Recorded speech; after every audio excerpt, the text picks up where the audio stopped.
সকলকে জয় যিশু। এই সময় আমরা কিছু বাক্য থেকে আমরা দেখতে চলেছি, আর সেই বাক্যকে আমরা দেখার আগে আমরা প্রথমে প্রার্থনা করব। আমরা চোখকে বন্ধ করে আমরা প্রার্থনা করব। পরমেশ্বর পিতা, তোমায় ধন্যবাদ রাজা। আজকে যা কিছু বাক্য শুনবো বা জানবো প্রভু, তোমার আত্মা সেটাকে আমাদের বুঝতে এবং সেই জ্ঞানকে দিতে তুমি সাহায্য করো। আমি বিশ্বাস করি প্রভু যিশু, তুমি সাহায্য করবে, তোমার অনুগ্রহ দ্বারা তুমি দিতে সাহায্য করবে। তোমায় ধন্যবাদ। প্রার্থনা প্রভু যিশুর নামে চাই, আমেন আমেন। সকলকে জয় যিশু। আমি বিশ্বাস করি যারা যারা ভিডিওটা দেখছেন তারা সকলেই আপনারা ভালো আছেন এবং প্রভু যিশুর অনুগ্রহ এবং দয়াতে সকলে রয়েছেন। আসি আমরা এই সময় আমরা বাক্য থেকে দেখব। আমরা একটি বাক্যকে পড়ব, আর সেই বাক্যতে প্রভু যিশুর যে কার্য আছে সেই কার্যর দ্বারাই আমরা সেটিকে নিজের জীবনের সাথে যুক্ত করব। আমরা খুলব বাক্য থেকে লূক লিখিত সুসমাচার তার 19 অধ্যায়। আমরা সকলে এই বাক্যটিকে পড়েছি এবং আমরা এটা জানি। 19 অধ্যায়ে ওখানে একজন ব্যক্তির কথা লেখা আছে, আর সেই ব্যক্তি হচ্ছে শক্কেয়। এখানে আমরা হেডিংয়ে কি পড়ে থাকি যে শক্কেয়র মন পরিবর্তন। কিভাবে তার জীবনে মন পরিবর্তন হলো, কিভাবে তিনি প্রধান কর আদায়কারী থেকে তিনি একজন প্রভু যিশু সেই উদ্ধারকারী ব্যক্তি, তার জীবনে কিভাবে প্রভু যিশু উদ্ধারকে দিয়েছে সেই পর্যন্ত আমরা সেখানে দেখতে পাই। আমরা 19 অধ্যায়ের 1 থেকে আমরা 10 বাক্য পর্যন্ত পড়লে আমরা বুঝতে পারি। হালেলুয়া। আমরা এই বাক্যর মধ্য থেকে দেখি যে প্রভু যিশু যখন জিরিও শহরের মধ্য দিয়ে যাচ্ছিলেন, সেখানে একজন শক্কেয় নামের ব্যক্তি সেই জায়গায় উপস্থিত ছিল।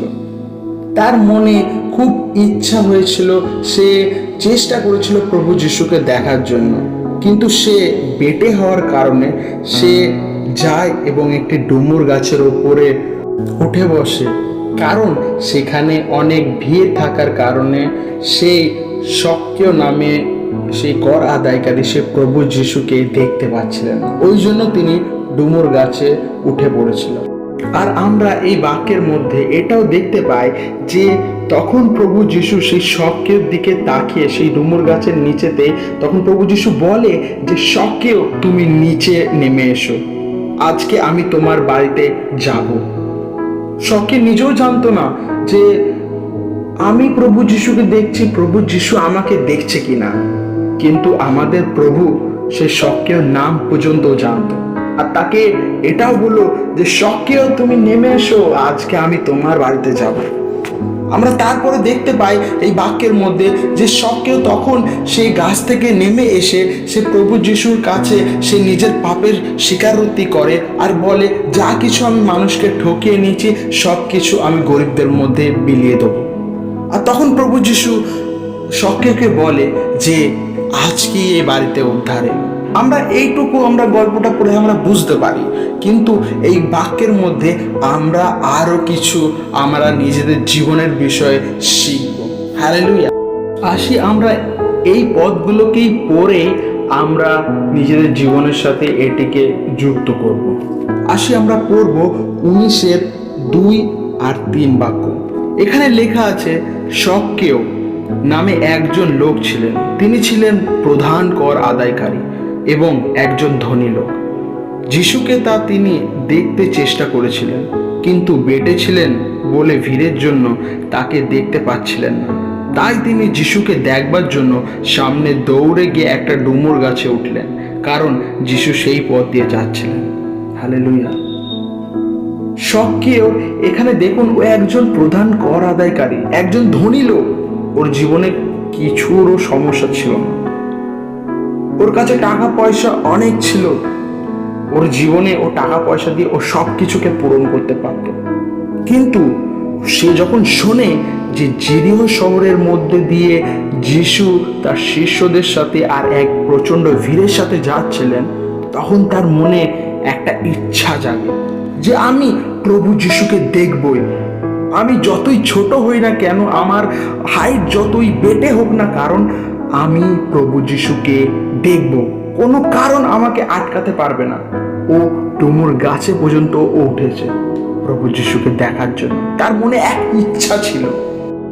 তারপরে আমরা বাক্যতে দেখতে পাই যে 19:5 বাক্যতে যে যিশু সেই ডুমুর গাছের কাছে এসে উপরের দিকে তাকালেন এবং শক্যকে বললেন, শক্যও তাড়াতাড়ি নেমে এসো, কারণ আজ তোমার বাড়িতে আমাকে থাকতে হবে। হালেলুয়া। এই বাক্যর মানে আমরা অনেক গভীরভাবে যদি চিন্তা করে আমরা বুঝতে পারি। এই বাক্য থেকে আমরা নিজেদের জীবনে এটাই চেষ্টা করি, আমরা প্রভু যিশুকে পেতে গেলে আমাদের জীবনে আগে প্রভু যিশুর কাছে পর্যন্ত আমাদের যেতে হবে। আমাদের ইচ্ছাকে রাখতে হবে যে প্রভু যিশু, আমি তোমার সঙ্গে থাকতে চাই। দেখুন, এখানে শক্যের সাথে কিন্তু প্রভু যিশুর কোনো যোগাযোগ সম্বন্ধ ছিল না। তার ইচ্ছা ছিল প্রভু যিশুর সাথে দেখা করা, তাকে দেখার। আর আমাদের প্রভুকে দেখুন, সে আগে থেকেই জানতো যে শক্য বলে একজনই ডুমুর গাছের উপর আছে। আর তখন প্রভু যিশু বলে যে শক্য, তুমি নেমে এসো, কারণ আজকে আমি তোমার বাড়িতে থাকবো। হালেলুয়া। আর যদি আমাদেরকে প্রভু যিশুর সঙ্গে থাকতে হয়, প্রভু যিশুকে যদি আমাদের জীবনে প্রাপ্ত করতে হয়, তাহলে প্রথমত আমাদের জীবনে সেই ইচ্ছা আসতে হবে। যেমন শক্যের জীবনে ইচ্ছা ছিল যে আমি দেখবই, যা কিছু বাধা আসুক, সেই বাধা আমার জীবনে কোনো কারণ হয়ে দাঁড়াবে না, কিন্তু আমি সেই বাধাকে অতিক্রম করে আমি প্রভু যিশুকে দেখব, কারণ আমার ইচ্ছা, আমার চেষ্টা। ওই জন্য আমার প্রিয় লোকেরা, আমাদেরকে বুঝতে হবে প্রভু যিশুর কাছে যদি আমরা আসতে হয়, আমাদের জীবনে অনেক বাধা আসবে, অনেক সমস্যা আসবে, অনেক কিছু পরিবার সমস্যা আসবে, কিন্তু আমাদের ইচ্ছা আর আমাদের চেষ্টাকে কখনো ছাড়লে চলবে না। আমাদেরকে দৌড়ে প্রভু যিশুর কাছে এগিয়ে যেতে হবে। আর গেলে এটাই আমাদের লাভ, যে আপনি যখন প্রভু যিশুর কাছে দৌড়াবেন না, প্রভু যিশুর কাছে যাওয়ার জন্য, প্রভু যিশু আপনাকে খুঁজে নেবে, কারণ আপনার নাম প্রভু যিশু আগে থেকেই জানে। আর ও আপনার হৃদয় বাড়িতে বাস করবে, কারণ বাইবেলেও এটা লেখা আছে যে আমার মন্দির তোমার হৃদয়। হালেলুয়া। ঈশ্বর আমাদের হৃদয় মন্দিরে বাস করতে চায়। তারপরে যখন আমরা বাক্যকে পড়ি, লূক লিখিত সুসমাচার তার 19 বাক্য, তখন শক্য নেমে এসে সে আনন্দের সঙ্গে যিশুকে গ্রহণ করে। এবং তার 8 বাক্যকে যখন আমরা পড়ি, এখানে লেখা আছে শক্য সেখানে দাঁড়িয়ে প্রভুকে বললেন, প্রভু, আমি আমার ধন সম্পত্তি অর্ধেক গরিবদের দিয়ে দিচ্ছি, এবং যদি কাউকে ঠকিয়ে থাকি তবে তার 4 গুণ আমি ফিরিয়ে দিচ্ছি। হালেলুয়া। আমি আপনাদেরকে এই কথাটাই বলতে চাই, আপনি যখন প্রভু যিশুকে গ্রহণ করবেন, যখন আপনার হৃদয়ে প্রভু যিশুকে আপনি নিয়ে আসবেন, যখন আপনি সেই সমস্ত সমস্যাকে দূর করে আপনার জীবনকে প্রভু যিশুর দিকে এগিয়ে নিয়ে যাবেন, তখনই এই শক্যের মতন আমাদেরও জীবন পরিবর্তন হবে। তখনই যেমন শক্য যখন প্রভু যিশুকে গ্রহণ করে, তখনই তার মন পরিবর্তন হয়। যা কিছু তিনি পাপ বা ঠকিয়েছে মানুষদের, তিনি সব কিছু সবাইকে আবার ফেরত দেওয়ার কথাও বলেছে। তার মনে এক বড় পরিবর্তন এসেছে।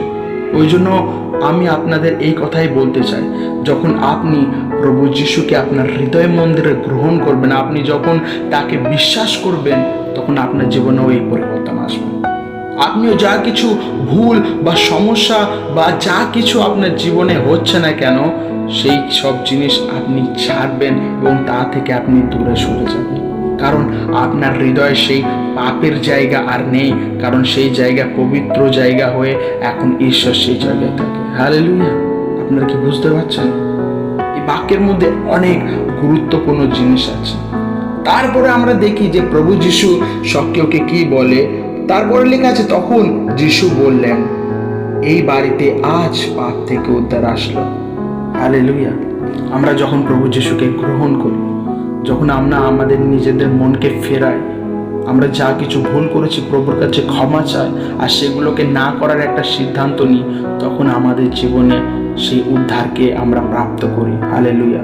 আর সেই উদ্ধার আমরা কোনো ব্যক্তির কাছে নয়, সেই উদ্ধার আমরা প্রভু যিশুর কাছ থেকেই প্রাপ্ত করি। হালেলুয়া। তারপরে যখন আমরা লাস্ট বাক্যটা পড়ি, তার 10 নম্বর বাক্যকে, তখন আমরা বুঝতে পারি যে প্রভু যিশুর উদ্দেশ্য কি এই পৃথিবীর মধ্যে।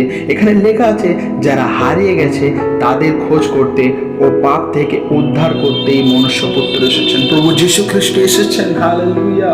আমরা এখানে বুঝতে পারি যে প্রভু যিশুই তিনি উদ্ধারকর্তা।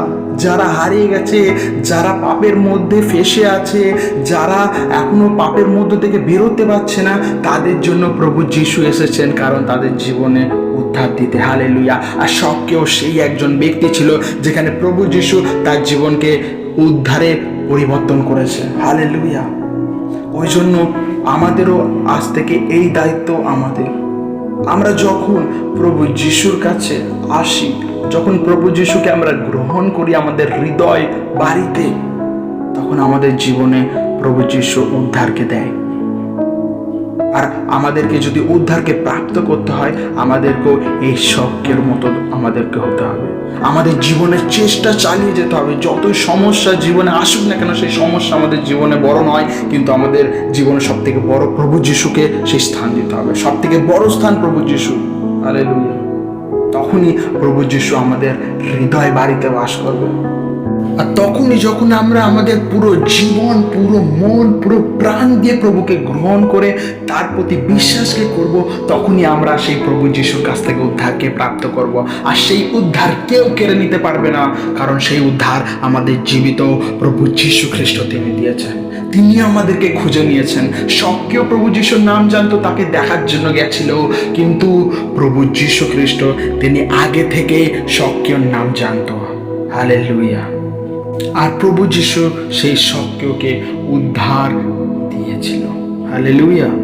ওই জন্য এই বাক্যের মধ্যে থেকে আমরা এটাই শিখতে পারি যে আমাদের জীবনে যতই সমস্যা হোক, আমরা ছোট হই বা বড় হই, বা সমাজের লোক আমাকে কি বলবে, যা কিছুই বলুক না, সেই জায়গা তো আপনাকে আপনার চেষ্টা চালিয়ে যেতে হবে যে আমি প্রভু যিশুর জন্য আমি এগিয়ে যাব। যতই আমার জীবনে বাধা আসুক না কেন, প্রথম ধাপ হচ্ছে আমাদের চেষ্টা, আমাদের প্রচেষ্টা চালিয়ে যেতে হবে। দ্বিতীয় আমরা শিখলাম যে যখন আমরা চেষ্টাকে চালাই, তখন প্রভু যিশু তিনি আমাদেরকে খুঁজে নেন। হালেলুয়া। আর তিনি আমাদের হৃদয় মন্দিরে বাস করেন। আমরা যখন তাকে গ্রহণ করি, তিনি আমাদের হৃদয় মন্দিরে বাস করেন। হালেলুয়া। আর তারপরে আমরা শিখতে পাই, যখন আমরা তাকে গ্রহণ করি, তখন আমরা আমাদের জীবনকেও পরিবর্তন হতে দেখতে পারি। যেমন সবকেও পরিবর্তন হয়েছিল, সেমনি আমাদের জীবনও পরিবর্তন হবে। আর তারপরে আরেকটি বিষয় আমরা দেখতে পাই, যখন আমরা সব কিছু পাপকে ছেড়ে আমাদের হৃদয়কে পরিবর্তন করব, তারপরে আমরা দেখতে পাই যে প্রভু যীশু আমাদেরকে উদ্ধারকে দান দেবে। হালেলুয়া। ওই জন্য এই বাক্য থেকে আমরা যতজনে এই ভিডিওটা দেখেছি, আমাদের জীবনে এই শখের মতো আমাদের হৃদয়কে তৈরি করতে হবে। আমরা যতই আগে পাপ করেছি, যতই আগে ভুল করেছি না কেন, আমরা সেই ভুলকে নিয়ে এসে আমাদের প্রভু যিশুর চরণে আসতে হবে, কারণ আমরা ক্ষমা সেই প্রভু যিশুর কাছ থেকে পাই। আর তিনি সেই ক্ষমা করে উদ্ধারকে দান করতে পারেন, কারণ তিনি উদ্ধারকর্তা। তিনি এই পৃথিবীতে এসেছেন যেন যে লোকেরা পাপের মধ্যে আছে তারা উদ্ধারকে প্রাপ্ত করতে পারে। হালেলুয়া। আমরা সেই 10 নম্বর বাক্যকে পড়লে বুঝতে পারি। ওই জন্য আমার ভাই এবং বোনেরা, যারা যারা এই ভিডিওটা দেখছেন, আমি এটাই আপনাদের বলতে চাই যে বাক্য আমাদেরকে এটাই বলতে চাই যে আমরা যেন প্রভু যিশুর কাছে আসি এবং আমাদের মনকে পরিবর্তন করে আমরা প্রভুকে গ্রহণ করে তার উদ্ধারকে প্রাপ্ত করি। হালেলুয়া। আমি বিশ্বাস করি এই বাক্য থেকে আমরা অনেক কিছু শিখলাম। আপনিও শিখেছেন, আমিও শিখেছি। ওই জন্য ধন্যবাদ সকলকে। জয় যিশু।